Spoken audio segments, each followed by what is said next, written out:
Welcome back to another episode of the Smokehouse Basketball Podcast. I'm your host today, Joe, and I'm with my co-host and good friend Sam.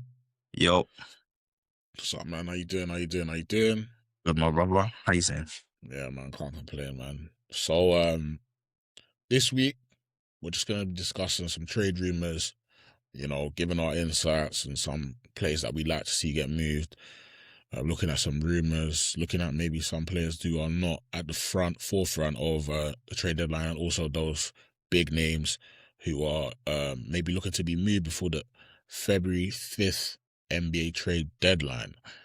But before we start, man, anything in around the league that you've seen you want to discuss before we get into this? Because this thing, man, every day there's something in the NBA. There's always something, but I think the first main thing we should probably discuss is probably the biggest move the biggest move of the trade deadline so far. Trey Young getting Yeah, moved from the Atlanta Hawks to Washington Wizards. What were your yeah. thoughts on that when you saw it? Yeah, man. I feel like the writing's been on the wall with that one for a Mm, while, couple seasons. Anytime they've not hit their, I don't want to say their heights, because I feel like that playoff run when they did get to the finals, to the conference finals that year, from looking with hindsight now, it was lightning in a bottle. It Oh was yeah, it was definitely. the perfect environment, the perfect setup, and obviously don't get it twisted. Atlanta did what they had to do. But Hmm. I think with the roster construction, I think people were trying to. I think people's expectations of what Atlanta Hawks should be doing was way overblown. Mm, So then, just like the NBA, any team, you look at your star, especially when your star is Trey Young, who just has glaring defensive deficiencies because he is 6 foot. He is not the quickest. Um, in athletic sense, defensively, he's not the mm, strongest. No matter what, Trey Young is going to be hunted on the defensive end.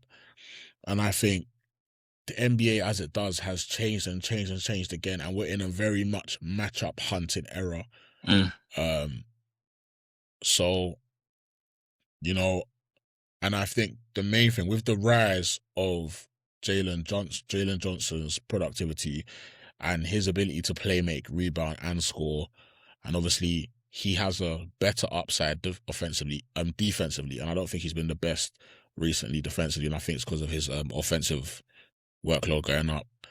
I think the writing was on the wall, man. I think they had a little run when they were above 500, and I just think Atlanta was just like, yeah, let's pull the trigger. Mm, What surprises me the most about this, and I don't know if it's even a surprise how low the asking price was, mm. and I just think we're in an era where 20 points per game has its lowest value in the NBA than it's ever had. Yep. Scoring Facts. seems to just pop out of anywhere. Scoring as a calling card or as an attribute is not, it doesn't weigh what it used to weigh. It felt like 15, 20 years ago, you score 20 points per game, you're damn near an all-star. Yeah. You can And to be look honest, pretty yeah, much. yeah. And if you look every year though, the amount of people scoring 20 points per games, it's gone up. I think last year there was like 30 people scored 20 points per game or around there. I may have my numbers off, but so Trey Young's value was just, and the way we looked at him just dropped so low Mm, to where I think he's a floor raiser, and I think the Wizards have the Wizards have done magic, in my opinion. I think if you look at going from Bradley Beal to then what CP to then or to Jordan Poole mm, to then now Trey Young, with having a big like Alex Sarr who's showing really good signs for me, offensively and mm. defensively. They got the Keontae George, they got a couple pieces around there. Adding a guy like Trey Young could be the start of their version of what the Pistons are doing. I'm not telling you they're gonna be a number one seed in a couple years, but I think Trey Young is a floor raiser, man, and I wouldn't be surprised if they're playing playoff team next season or even after that. And if all you're giving up is what CJ McCollum and I can't remember who else they gave up, but it was Chris, Corey Kispert Corey and Spot, yeah. CJ McCollum. It's a no brainer. But for the Atlanta Hawks, I think it was just a thing where you just got to do something. It was time to go. You get off the money. But I think there's a very high chance we look back at this and be like, oh, the Atlanta Hawks got fleeced. But even though right now the consensus is that his value is low, but we could look a season from now and be like, how could they give away Trey Young? Because I think I remember I came into the season. If you go back and look on our earlier podcast, like even the first or second, I came into this buying so much stock in the Atlanta Hawks because I feel like Trey Young's disrespected. And unfortunately, he hasn't gone the way we wanted. And I don't see him playing much this year. I feel like they're just going to let him heal, just chill. I mean, even for the reasons that you gave, like with him being a floor raiser, and they're probably going to be looking at it and from this perspective of next draft class is generational, as we know, that we don't really need him right now. We don't want you winning me games that are going to really do anything but hurt us long term. Exactly, but what will be useful is next season having you as someone who can ensure that whoever we are able to draft, provided they get a high draft pick, is being fed the ball in the right positions to be successful in offense. So, yeah, I think it's definitely a win for the Wizards. I do kind of feel like Trey Young kind of not handcuffed, but almost kind of chose his own destiny on this trade with kind of making it public and getting out ahead of it and saying like, yeah, I want to get traded, and also saying, yeah, I want to go to the Wizards. Because then it kind of puts the other teams off that are going to be looking there and thinking, do I want to trade for this guy? Is he going to be part of my team long term?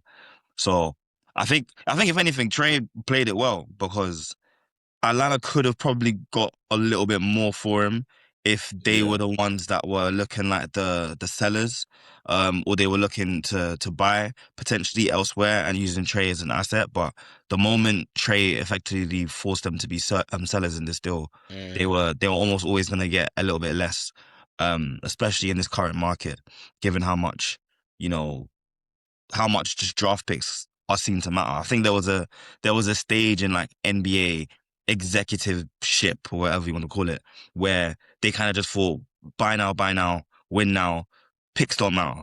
And now you're kind of seeing with OKC, with the Spurs, that, picks really do matter long term, and teams aren't going to be as willing to like give them up, even if you do have a proven, all-star who can lead a team to a conference finals, regardless of circumstances. So I think it's interesting, but it also kind of sets the scene for the rest of the moves, because it's clear that era of just like 5 first-round picks and 2 second rounds and 2 players for 1 superstar, like those days are done. Like those days are over. No one's trying to give that up. Do you know what I mean? I think Rudy Gobert changed that. Yeah, Rudy Gobert changed that because, to be honest, I think Rudy Gobert was the last straw. His was the last straw. I think Brooklyn got a pretty penny for KD. Yeah, I think, but I think it was kind of again with KD's never been looked at as not being anything less than reliable. Like everyone, like I think KD would still be a player now that if he was available to move and you knew you'd have him for another 2 years, that I think teams would still be willing to take that because you know what you're going to get from him guaranteed. Like regular season and playoff. But even in saying that, the Rockets didn't really overpay for him. True. But obviously, I think there's context behind that, just how many times he had been moved in the last couple of seasons. Yeah. But yeah, man, I think we're in a weird place with the cap. Everybody from top to bottom is just pocket watching, and I think what it's done is, because everyone's being so tight with their budget, is it's made people over efficient. Like even stuff like having certain vets around just for the sake of having them around, I might not do that anymore. Taking on a contract, just because they're a good player isn't as appealing as it used to be anymore. Yeah. Because of the apron and way too risk averse. Yeah. They'd rather just keep their budget low, keep these young players, see what we can do. So and that in itself does change the culture of the NBA, because we no longer just can pay people the way they used to, Obviously, I feel like there's just no or mid level, literally.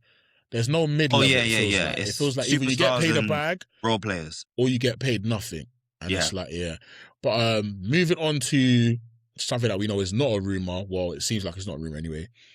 Jonathan Kaminga has reportedly demanded a trade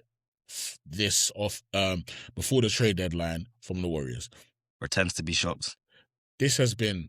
It seems like it's been an ongoing saga for the last 3 seasons. Yeah, I feel like I'm watching like Mm. a couple break up, but they Yeah, don't know. But they don't know that I'm there, and yeah, it's just all unfold. yeah, It's like yeah. for the past year or so we've just been hearing the back and forth of he doesn't want to be there and they don't know what to do with him, and then it's they're ready to commit and they want to give him a spot and he's going to earn his place, and it's just back and forth, and it's the same thing. He gets a couple stretches in the rotation, he gets a few minutes, he has a few decent performances, he goes quiet, they take him out the rotation, he wants to leave again, and it's just like now it seems like he's finally pulled the trigger on trade requests, but it's going to be a tough market for him, man. Like a real tough market because he's played such sparse basketball over the past few years where he's never really been able to fit into a system and get going, that it's not clear how much teams are going to want to invest in him. And it's not like it's his second season in the league. He's been in the league for a good few years now, and he doesn't have that kind of solidified reputation of this is what you're going to get. So I'll be interested to see which teams are willing to like make a move. And again, like if you've seen what the teams are willing to give up for trade, then I don't know what the Warriors will be able to get back for Kaminga. I think what the Warriors have done is they've shown their hand to everyone. They have Yeah. no leverage, from top to bottom. And what I mean by that is everyone knows they're trying to win, quotation marks win, Yeah. because they have Steph Curry. They have to at least look like they're trying to compete. So which means everyone knows you're coming into this as buyers. Yeah. Everyone knows the Kaminga saga. Everyone knows the back and forth. Everyone knows he's been trying to get out. It's not like you have a piece that people want and you don't want to sell and you have a leverage. There's not. They have nothing. Yeah. When it comes to Kaminga now, you've seen flashes. I think he's a 20-point per game scorer in the NBA, but again, is that as valuable? It used to be no. I think his value is his athleticism, because I think the NBA is an up and down league. He is an up and down player. What is he? 6'8", can guard pretty much 1 through 4, I'd say. Yeah. He's been on a winning team and he's made plays on a winning team. I think he could have the potential to have the kind of jump like maybe a Denny Advia. Yeah? Because I think they have similar play styles in a way. I think there's a lot of Kaminga we just haven't gotten to see because of the team he plays on. I don't think the Warriors have handled this well. This is what happens when you try to have your cake and eat it at the same time. What I mean by that is there should have been only one time in Golden State. There should have been one timeline, and that timeline is Steph Curry. Yeah. Everything else, in my opinion, Jonathan Kaminga should have never played a game for the Warriors. Yeah, those picks and James Wiseman, those picks should have been packaged and moved on draft night. But you tried to build your youth while at the same time continue this dynasty, and it's bit them. Obviously, they won a couple seasons ago, and kudos to them. Steph Curry went out his mind. They played well to do that. But what they're feeling now, and I think that's the reason Bob Myers left. Because he knew these decisions and he could see the sinking ship. Because this roster's bad.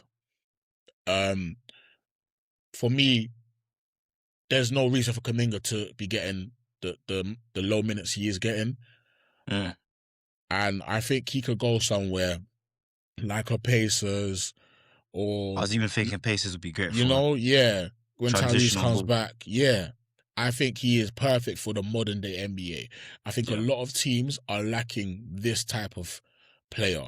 The Lakers would love a player like him, among other things. But I think he is right to demand a trade. You know, the NBA is such a "what have you done for me lately" league. You know, you need to strike while the iron's hot because you don't want to just be waiting around, and then you never get your opportunity. And obviously, he's Yeah. won a ring already, in his opinion. He wants to show the NBA and the world what he can do, and I'm on his side of this trade, and I you know, I hope he does get his move. I haven't really heard any concrete landing places for him, but I would like to see it on like a Pacers or just a team that moves, runs up and down, high paced team, high tempo team, where I think he can you know, thrive. Yeah, and I definitely agree. I think he's got a lot to show. I don't know I don't know whether teams will be willing to move for him as much. I think especially where Mm, he's got this year, and then they get to decide whether they're going to exercise that team option and continuing on from next year, which again they might want to do, but depending on how this year goes, what moves are made, what offers are made, and how they handle everything, they yeah. might get to the end of the season and realize, you know what, we can't hold this player for any longer, and we just need to let him, like test the waters, so to speak. And teams might be banking on that. They might be thinking like this might not make it another year, or even if we do wait until next season and we talk about it this time next season, we could get him. He's still relatively young, and we could get him on a cheaper deal. So it'll be interesting to see whether, even with the trade request, whether he moves now or whether the Warriors try and like amend the situation, or Yeah. if they are even able to negotiate correctly, because they might go to the table and expect too much, or be willing to offer too little. So Mm, it'll be interesting to see for sure. But yeah, I agree. He's got loads of upside. I think he could be a great, like, kind of utility player almost, where he does a bit of everything for a team. He can yeah. score. We can Mm, If he can, play make, kind of ironically, kind of in a similar role to like Iguodala when he was on the Warriors. I think he could be mm. that for a contending team. Yeah, I Um, still think he has a lot of upside, man. I yeah, feel he has a lot definitely. of They upside. just and it's what you said consistently, that two timeline thing, is that you can't go for that, because Mm, ultimately it just means you're not committing to anything. And especially since like those two timelines are so like far apart, they're so like contrastingly different. mm, Trying to commit to both it was silly, but at the same time you could kind of understand why, because mm. nobody's meant to be that good for this long. Like, really and Yeah. truly, like no one is meant to be still playing very close to the peak of their powers, in year 14, 15, 16, and so on and so forth. So you can kind of understand why they were thinking, we should probably get ready for post Steph life.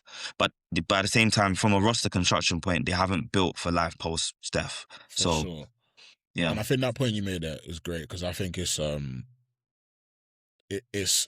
also one of the main reasons that the state of the trade um economy in the NBA, or even just the roster construction that we have right now in the NBA, I think a lot of it is because we have about 10 to 15 players who, it's probably less now. Some have retired, or some have, we can tell they're going on to retire.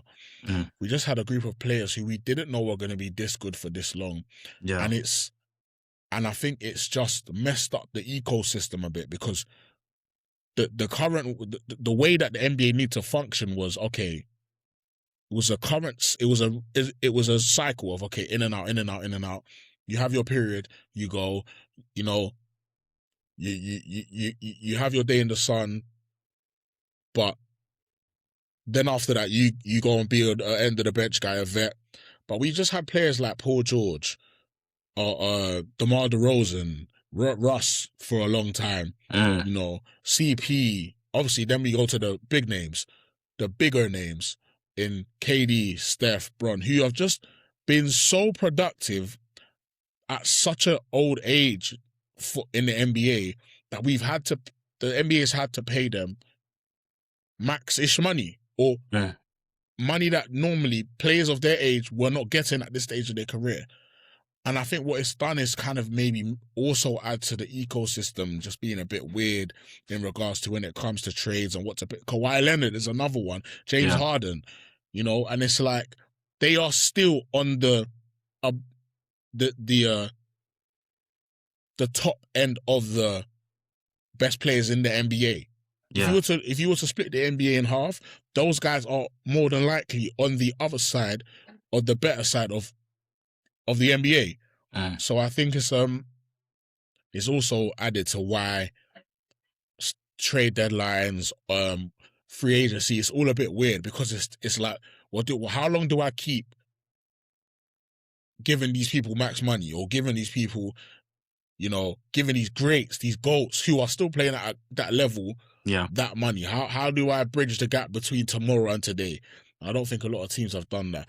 Another big name in free agency who, again, big question marks onto, where he goes, what kind of extension he gets, because he is eligible for extension, I believe, in August, is Anthony Davis of the Dallas Mavericks. He was already last year involved in the biggest trade. Biggest trade of all time. Anthony Davis has been Anthony Davis. And I mean that with all due respect. One of my favorite players that I've watched. I feel like his career and my supporting of the NBA, just my NBA fandom, kind of came around the same time period. I remember playing those 2Ks when no matter what he did, he's getting drafted number one. He was going number one. It don't matter what he did. Him and Anthony Bennett were going number one regardless of what he did. One of the greatest defenders of any era. Yeah. Ever. One of the best two-way players ever. Yeah. But unfortunately, one of the most injury-prone players. Yeah, fragile, man. And it's just kind of made his value up in the air. His value doesn't have a for what Anthony Davis is on the upside. There should be no question that everyone should want Anthony Davis on their roster and pay him whatever. But unfortunately, for whatever reason, his body can give up on him a lot. So if you're a contending team, knowing the kind of value he's going to want in and around max money, maybe just a level below, maybe just 2 levels below, but that's still a lot of money to pay somebody if you're unsure about how much he's going to be on the court. Now, Dallas have had an interesting season, a bit up and down. For me, their season's all about keep a flag. I know he's won some games for them, Anthony Davis, that is, and I know keeper flag's doing quite well. I want to see where their understandings right now. I feel like the playing isn't far-fetched for them, but whether they want to do that, I don't know. So they are 2 games off it. They're 12 now. Yeah. 2 games. I don't know if I don't know what the purpose that would serve for them for doing that. But at the same time, if they do go for it, I'd like that, because I think we need to just value just playing for playing's sake. It can't just be championship or bust. But from their point of view, I can understand trying to trade AD, get some picks back, get some value back. But what would that value be? What would those picks be? That is the question. There were some rumors early on about him going back to Chicago, where he's from. I think that's died down a bit. I think the main rumor now is him going to Atlanta Hawks. Yeah. But with Trey Young moving now, don't know how that would work. Obviously, they've got their expiring contract of Porzingis, who's another player to look out for, because his 30.7 million is done after this year. So that's an expiring deal. Maybe you take that, and that's money off the books for next season. But is that enough value for a player when he's on the court? There's few people more impactful than Anthony Davis. Yeah. And I think he's one of those players where you hold him and it's like, there's a possibility, all right, cool. We held on too long. We should have traded him now, because his value could get worse as the season comes on. But then also, you could trade him now, not get his value, and then next season he just decides to play 70 games and we look crazy, and he has a all NBA caliber season, and you just traded an all NBA player for peanuts. So they're in a bit of a weird position there, man. It's definitely a tricky one, but I also think what helps the Mavs is that they're not they're rid of that Nico Harrison kind of like spectre looming around front offices, where I think if it was still him, he's not moving AD, because to move AD is to admit defeat effectively. I think for them, having gotten rid of Harrison, they might be a bit more willing to, even if it does mean kind of biting a bullet, if it's what's best for the team and kind of like, freeing up that space for someone else, they might do that. And I think with AD, you're absolutely right. On his day, he's one of the best players in the world. He's arguably, you could argue the best two-way player in the world, if not at the very least top 3. Yeah. But those days are infrequent, and it's not even so much of like, all right, if he can stay healthy for a stretch, and also it's the fact that he's not getting injured in like, he's out for 2 months, or he's out for 3 months, or he's out for like half the season. It's the knocks here and there. It's that slows him down and really kills his momentum. And I don't know how many teams are gonna want to take that on and that amount of money on when you're not certain that player is gonna be able to stay on the court. But yeah, and I think, again, given the current landscape, for anyone to make a deal for AD, not to say that there wouldn't be interest, there definitely would, but it's going to come down to the price. And I think if the price is low enough, Dallas will have a lot of suitors. But if the price is a bit high, unless the team is desperate to make a move, I don't think they're going to want to do that. So it might be worth looking at those teams that are, looking to go all or nothing effectively, who might be more likely to bite on that bait. But I think for the Mavs, they're in a position where they're a bit too good to like properly tank. Unless they sit Coop, which again wouldn't make much sense. Exactly, yeah. So long as he's playing, he's gonna win them some games, because he's balling out right now. And they I think they'll stay more or less where they are, which is where they've been the majority of the season, which is just outside the play-ins. Yeah. I think it might be worth them, actually, from a developmental standpoint, just going for it and just seeing how good they can be right now, and then looking to retool in the off season. But it'll be interesting, and I think ultimately it's what we were saying kind of before we started recording, of just like which domino is going to be the first one to fall, and how will other teams respond. Because if, say, for example, there's a big move for let's say, for example, Giannis, for instance, then you might get other contenders that go, all right, well, we're going to push the button as well. And AD might be the next player to go if that's the case. But again, it remains to be seen. Yeah. It's hard for me to look and see what contending teams are going to be all out for AD. Again, it just feels like some of these players whose talent is undeniable, it feels like everyone's market is so finely balanced. It doesn't feel like we've got one player. Well, I think there is actually one player on the market who,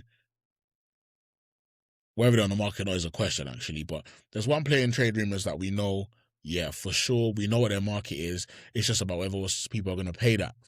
And I think that's Giannis. Yeah. To move on to the next player. Giannis has said that he wants to win, he wants to compete. He's given Milwaukee a lot. I don't know how I feel about Giannis leaving. I like when there are one team players, but man, as we discussed on the last podcast, go check that out. Your legacy is so heavily defined by the rings. Someone of Giannis's caliber, Giannis's, like, we've seen this guy pretty much average 30, 11 and 7 for, it feels like, the last 6-7 years or whatever. Yeah. But when one of the best finals runs of all time as well. Yeah. DPOYs, MVPs, Mm. but all they're going to see is one ring. And the NBA is driven by the conversation of where you are in the all-time greats. Where are you? Where do you rank? And I can't fault him for wanting to leave because they started off better than we thought they would. Giannis went down. They absolutely capitulated. That is one of the that is one of the worst rosters in the NBA. It's a terrible roster. Sure. I didn't understand the Miles Turner trade. I didn't understand it then. I don't understand it now. I just think it was just a nothing addition to the team, and it's been that. You know, I think Miles Turner is one of those players who are better in theory than they are. You know those guys that get the tag 3-and-D? Yeah. When you look at it, it's like if you zoom in, you haven't been 3-and-D for a while. Miles Turner, stretch big. You know, knock down threes, defend the rim. Kinda. Sort of. He blocked shots, but like not the best defender at the same time. It's a bit exactly. It's a bit of a juxtaposition there. Ryan I'm gonna mess up. I'm gonna say Rollins or Hollins. Listen, my bad. Yeah. He's done well this season. You know, he's been a spark. You know, but apart from that, you look around the roster, Kyle Kuzma, meh. You know, Bobby Portis, meh. It's just a bit it's not looking good. And they're saying they want to be buyers. That's what the rumors are saying. How? Yeah. What do you have to offer? What do you have to sell? Because that's how it works here. You can't just throw money at the situation.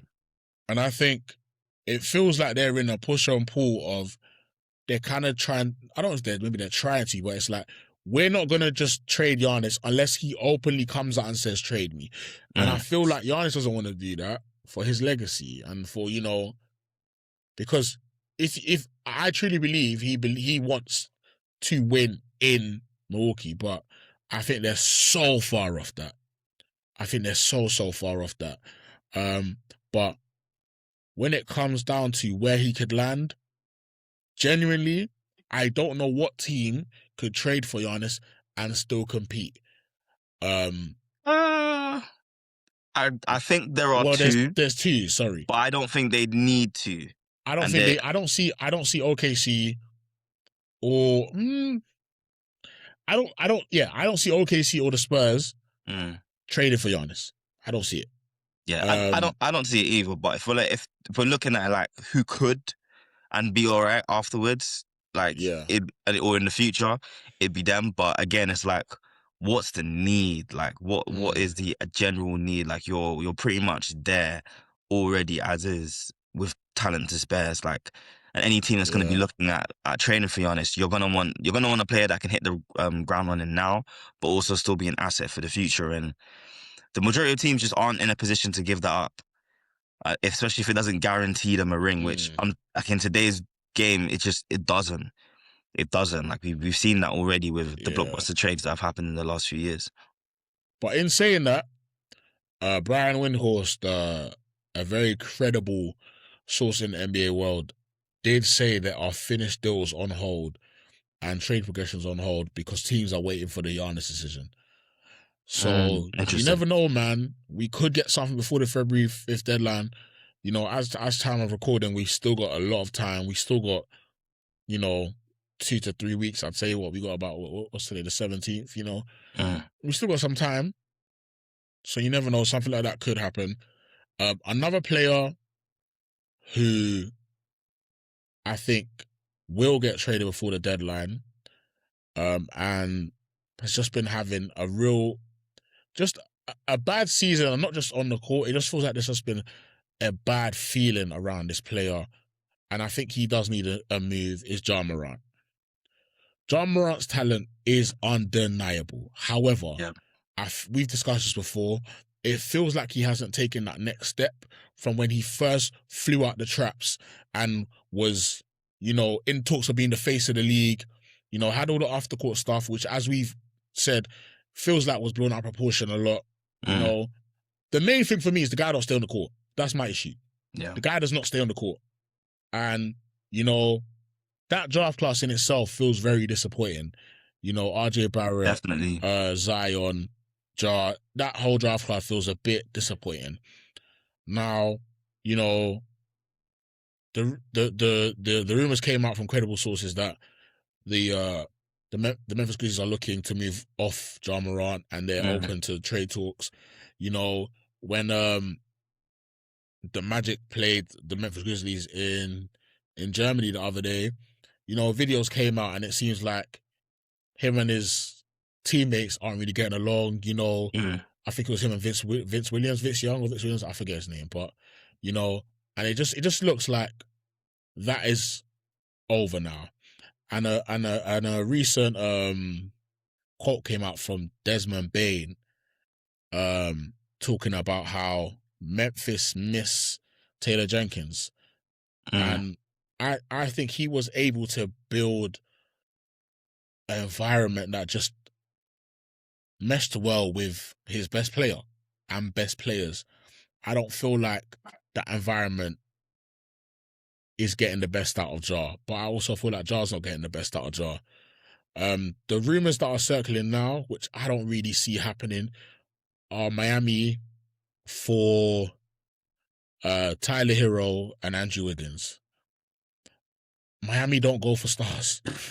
Nah, man. They don't go for stars. And nobody's bigger than the program in Miami. That's yeah. But then I don't know what else.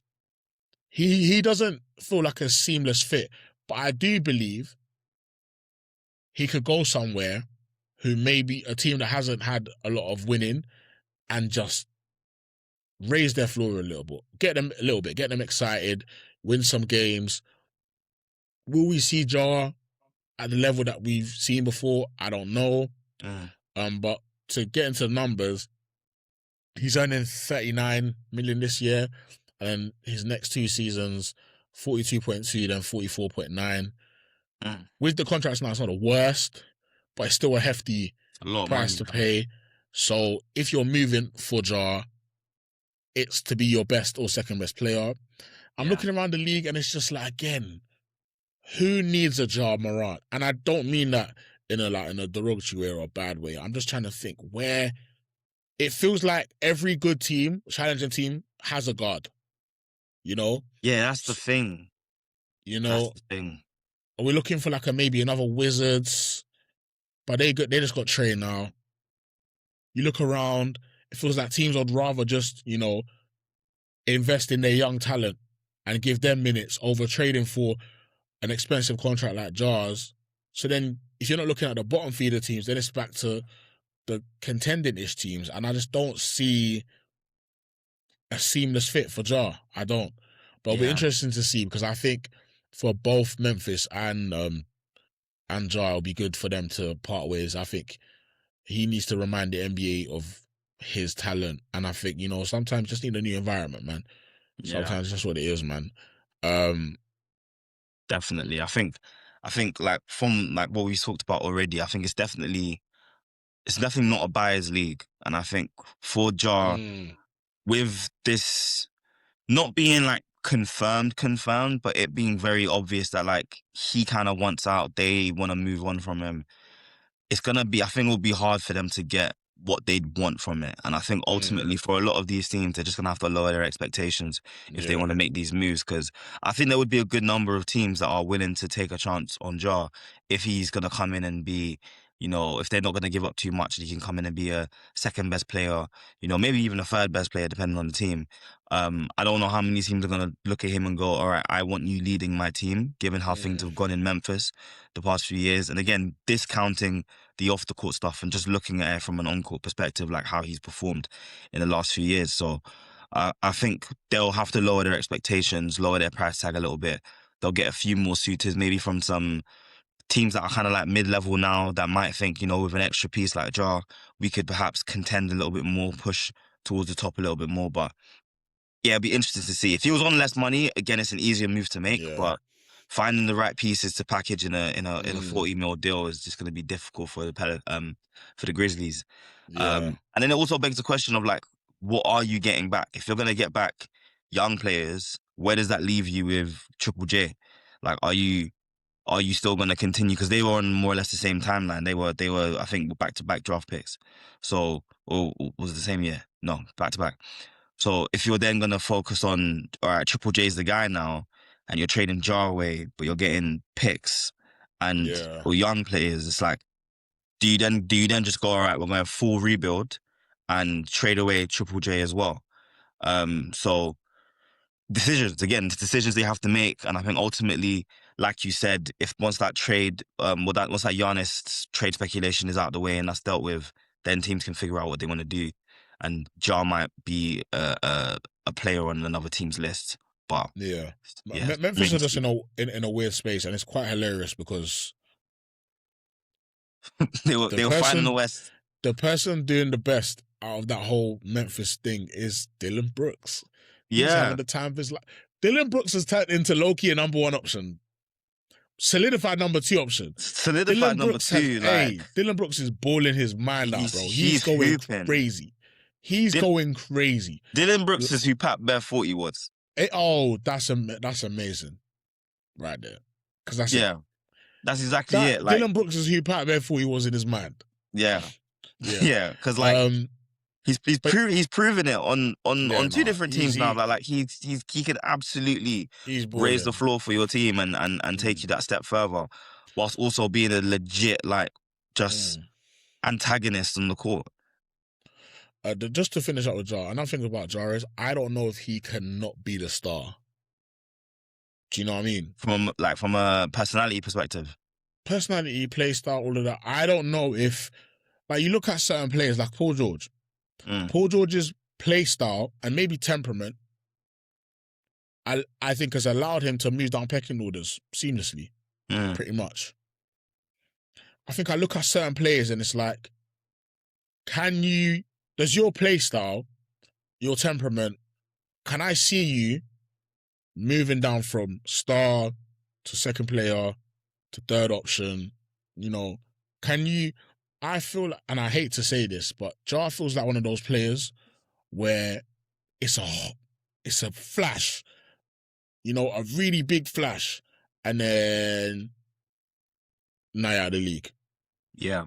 Like I don't know, like a Marbury, those Mm, kind of players. Because again, I just think his play style, it hasn't adapted, it hasn't changed to where yeah. you are a seamless fit into any NBA team, which is why again it feels like I feel so difficult. It feels difficult trying to find a landing spot for him.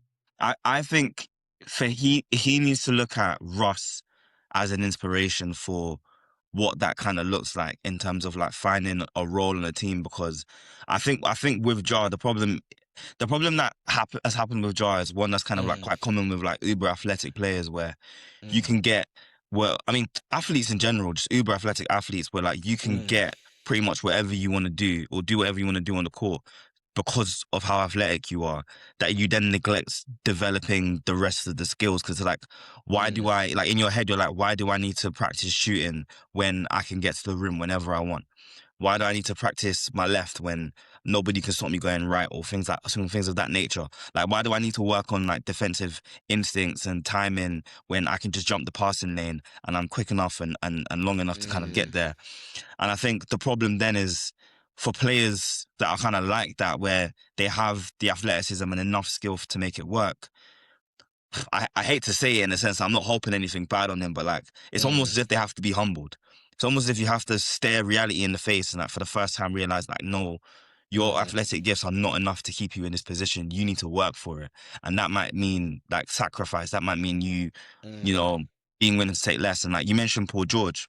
And I wonder, and I'm just speculating here, but I'm wondering how much that leg break would have changed his mentality towards his position. Like just realizing like you can be at the top and then in an instant, you're not in that position anymore. And him having to work his way back to that level probably gave him a much deeper appreciation for the game than a lot of players who are the number one option, like off rip.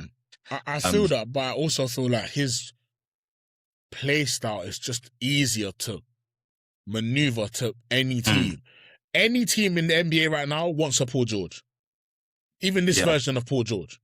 Any team wants a 6'8", guard 1 through 4, can stretch the floor, Mm. you know, make his own shot, but can play off ball. Perfect. Any team.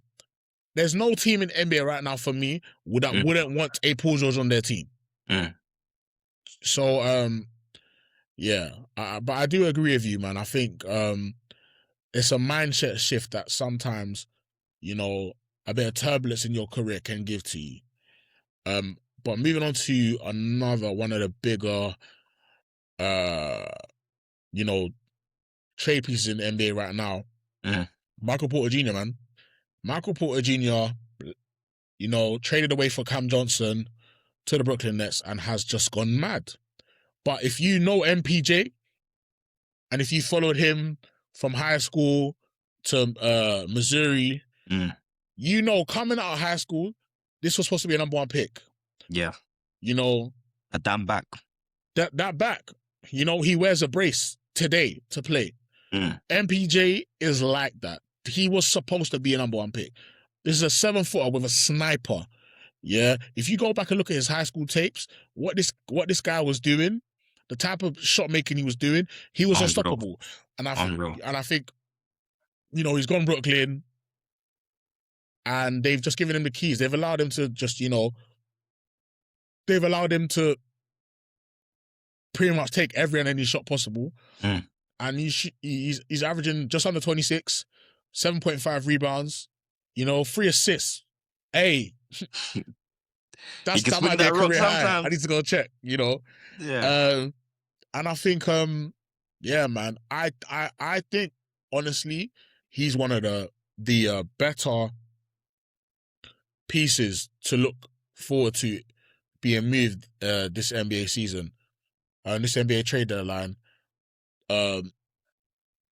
Purely because I think he changes many teams' trajectories. Absolutely. You know, and you've seen him be a vital piece on a championship winning team in Denver with Jokic. So, you know, and I think there's probably some guys in Denver who probably regret trading him. Oh, you know, there's probably a good few. So it'll be interesting to see what happens over there. I think there's a possibility he doesn't get traded because I just think his value right now might be at a height to where some people are just not willing to pay that. But yeah, man, I like what he's doing this season. Yeah. I'm sure a lot of contending teams would love to make a move for him, you know. But let's see what happens, man, because a separate to his scoring, he rebounds really well. Got a great instinct for, you know, the small forward position / power forward that he is. He's almost like a 2-guard shooting guard power forward. Depends how you want to use him. But yeah, man, he's having a great season, and you know, NBA teams will definitely be looking out for him. Yeah. On the point of what you made about his value making it difficult for him to move. Yeah. I think of all the players we've discussed, like he's one of the rare cases where his deal's expiring next year. And with the way he's playing, because he's gone from averaging about 18 points a game to like a solid 26, and his efficiency's held, which is just proven to other teams that, like, yeah, you can give him the ball more, he's still just as efficient. Like he's a bucket guaranteed.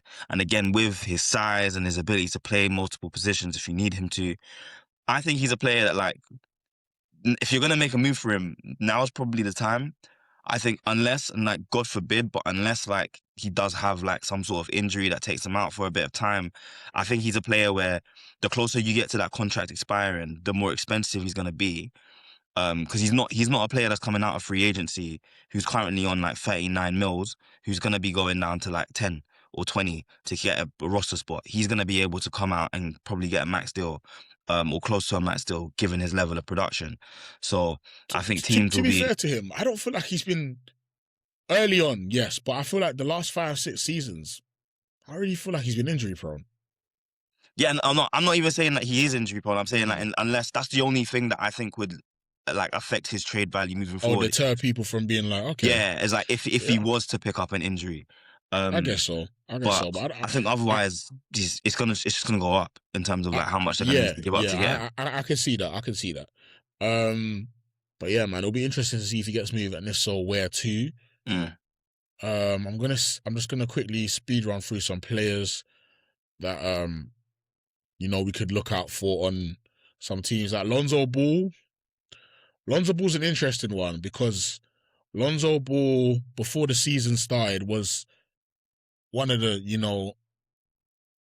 one of the players to look out for to where he was going to go, like a really good piece to be picked up. And when the Cleveland Cavaliers picked him up, it was like, yo, yeah, this is a great piece. Yeah. To replace Ty Jerome, who left in free agency. But it just hasn't really clicked the way we thought it was going to click. He's been inefficient from shooting, career worst, 31% from the field and 27% from three. So, and with other guys, I think, showing in the guard position for the Cavs that, they can step up. Jalen Tyson, who's been quite good, had a 30-something point game the other day. They may look to move off him and see if they can, do something for their roster that helps them. Because I believe Lonzo's contracts it's a friendly contract to trade around the NBA. It's one of the more friendly ones. So maybe we could see that happening. For the Nuggets, you got Zeke Naji, who he's just always been inconsistent. But I think for young players like Zeke Naji, who get traded to a team that's contending and a great team, similar to the Kaminga type, it's hard to show your value. It's hard to show how good you can be. Not even value, it's hard to show your potential, because you get little pieces of minutes where you have to show how great you are. And the lights are really bright because your team is going for the ultimate goal every year. But since Jokic has been down, he's averaging about just under 15 points per game, block and a half. And maybe they may use this upturn to try and see if they can move Zeke to bring in someone else to help them, go back again and try win another chip with Jokic. Jamal Murray's been playing excellent ball. And we can see what happens with them. Any players that you've been looking at yourself, any ones that you'd like to get moved before the deadline that you think could help a team, or even just like to go see, get more minutes elsewhere? One I was thinking would be interesting. I'm interested to see what just the Kings in general do, because like at some point in time they have to put an end to this experiment, man. Like they've got to get, like, I think everybody needs to go, if I'm being so real, like everybody, because everybody needs to go, because like the whole we already know what kind of the deal is with Zach LaVine, where I think he's got to make a decision about what he wants to do with his career, because he's got the money now for this season and for next season, and if he's willing to, like, kind of forego some of that, we mentioned earlier, he could be a great spark plug player for a team. But I think for the Kings, like, offload Sabonis, try and get rid of, I don't know. But genuinely, like, I think shop at the very least, like, see what you can give away and what you can get back. It will be difficult, but just give it a rest at this point and just like move on. Again, the NBA's changed so much, man. It does it so quickly. I look at the players on the Kings and I just think, and especially, again, go listen to our last podcast, man. It really helps balance why this and understand why there's so much conversation into people's value, because it feels like if you're not going to win a chip, there's no reason to have anyone on your team. That's what it feels like. It's like it's either you're trying to go win, or you're a young team who you're trying to tank to try and get your Cooper Flag, your AJ DeBancha, your Victor Wembanyama. It doesn't seem like there's any want to be just a good team, The Kings went from we haven't made the playoffs since Vladi till we made the playoffs to in like 2 weeks it felt like. And but what's the craziest thing about that is, like, they've been trying to be good. Like, all of what you said. If Yeah, this was a young team of like yeah, these like good player, it would be like fine. I'm like, well, you've got Sabonis, you've got DeRozan, you've got Zach LaVine, you've got Russell Westbrook. Like the whole team is like the ghost of NBA past, and it's just like you're 12 and 30.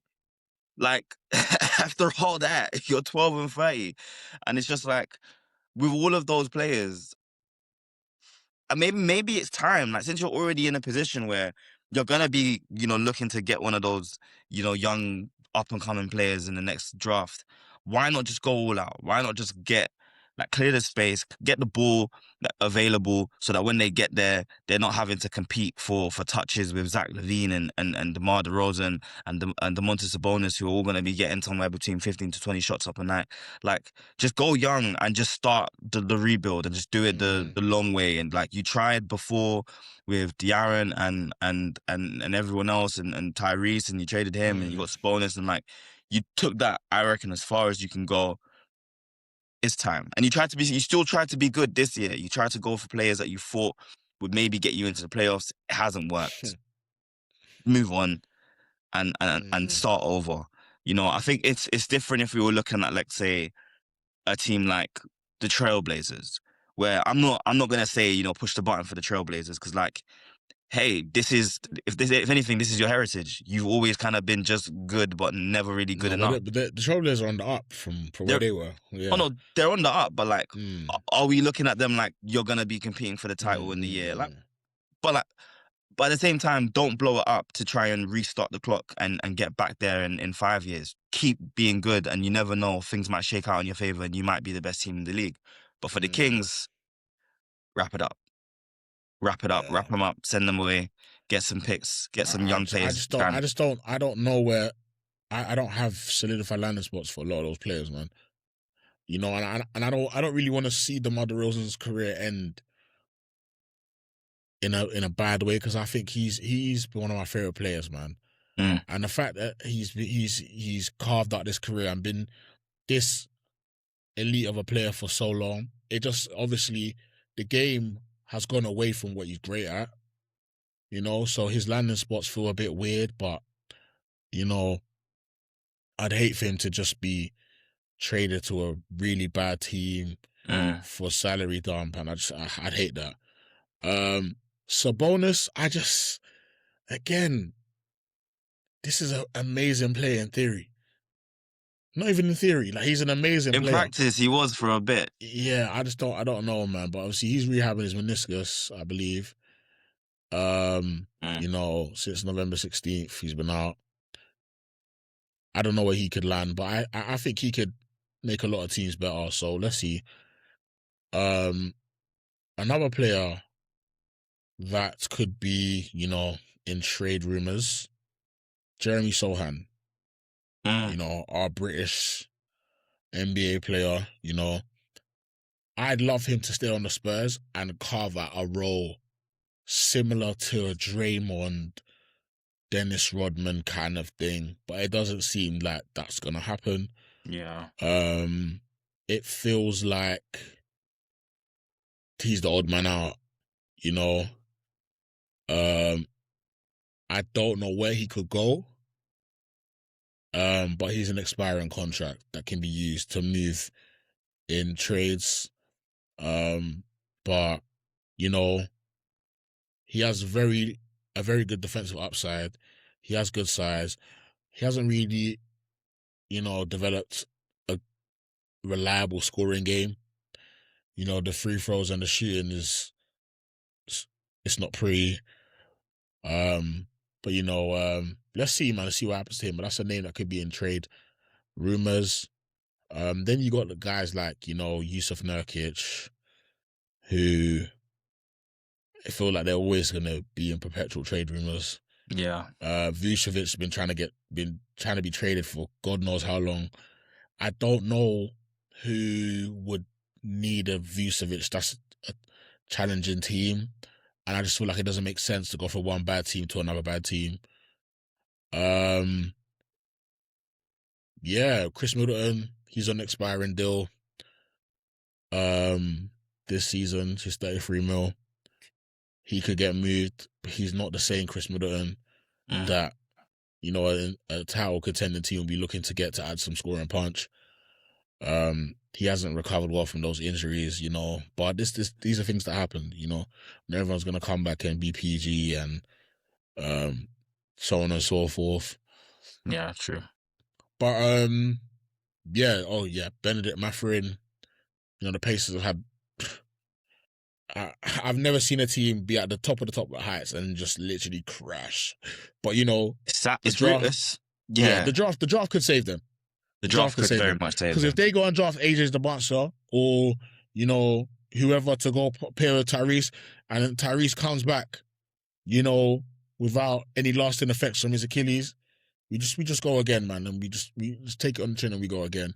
But yeah, Benedict Mathurin could be a piece. I've seen him linked to the Lakers. You know, he could be a good piece. I think he's the type of player that many teams could use. You know, good size wing player, can score, can defend. You know, we can see what's happening.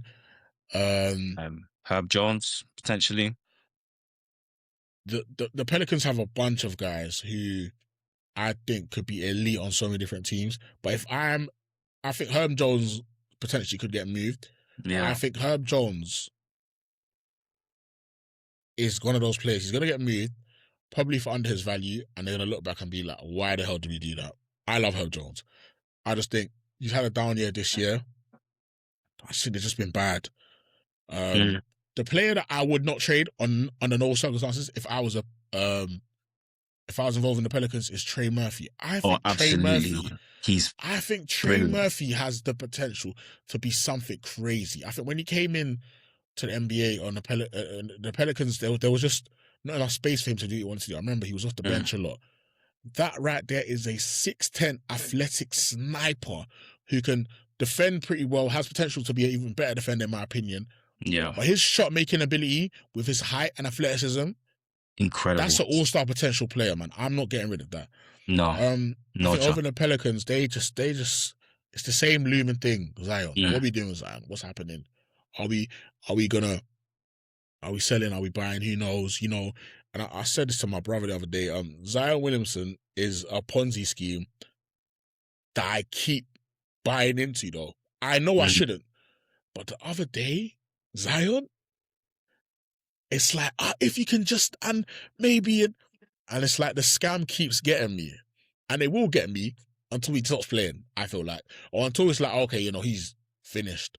Because I genuinely think Zion Williamson has the player potential to be a top 10 player in the NBA if it works. But that's for another episode. But I think that's the trade rumor / deadline day episode done for now. You know, we'll probably revisit it again as we actually get closer to deadline day. Like, share, subscribe, and let us know of any other players and trade rumors and trade packages that you've seen. And some players you'd like to be moved, and maybe if you have any landing destinations for them, let us know down below. And look out for some more episodes coming soon. Defo. Who needs to get rescued? Talk to us. Let us know, man. We're out, man. We're out. All right. Peace.